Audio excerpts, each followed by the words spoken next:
الله كابتن عبد الله تمام كان عمور.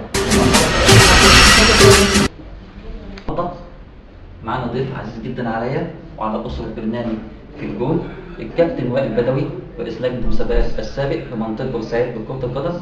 هنقول طبعا تشرفتنا النهارده كابتن وائل.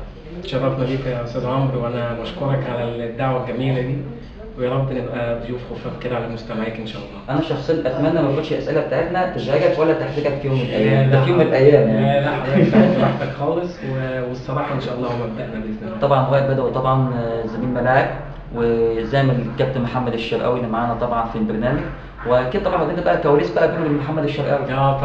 طبعا كتير.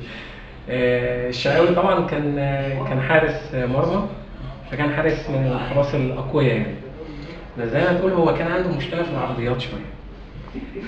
ايوه افضحوا بقى يا كابتن عشان ده حق فاكتر من هدف عن طريق العرضيات. هو معانا واد شبه الواد لما الاحمر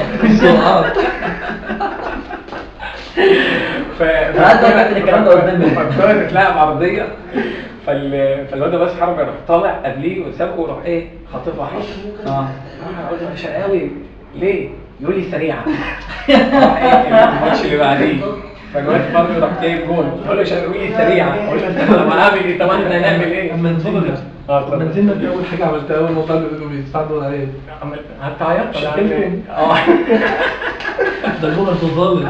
طب بذمتك هو مين اللي كان بياكل اكتر، انت ولا هو؟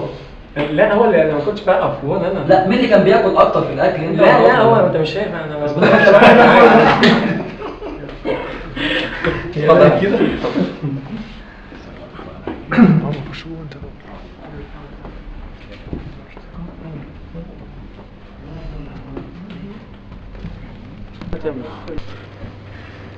شكرا من البرنامج.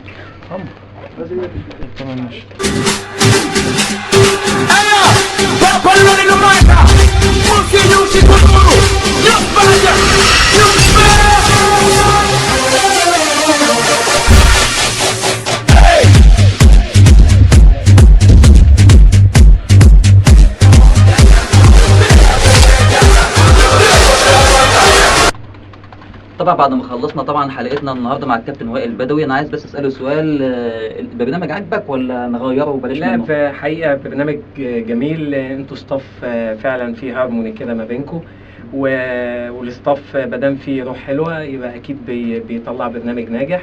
اتمنى لكم ان شاء الله النجاح الايام اللي جايه. برنامج جميل، حلقه خفيفه، يا رب اكون طلعت كل اللي جوايا، يا رب اكون كنت ضيف يعني خفيف على الناس اللي كانوا بيسمعونا. انت اصلا كابتن دم خفيف اساسا. ربنا يخليك يا استاذ عمرو، ده من ذوق حضرتك. يعني نقدر نقول ان حضرتك النهارده في الحلقه قلت كل اللي عندك؟ حقيقه والله. انا ممكن زي ما قلت لحضرتك كده يا استاذ امان، انا جاي وانا عندي حته القلق وناوي على التحفظ، يعني ناوي ان انا ده مش معنى يعني احنا خرجنا كل حاجه. لا فعلا. فانا يعني طلعت ولا في تحفظ ولا حاجه، وانا الحمد لله مبسوط ان انا اتكلمت النهارده معاكم، ويمكن اول مره اتكلم بعد كواليس تبعتي.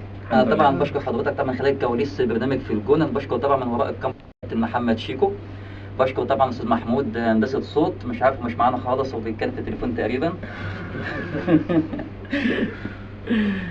شكرا يا جماعه.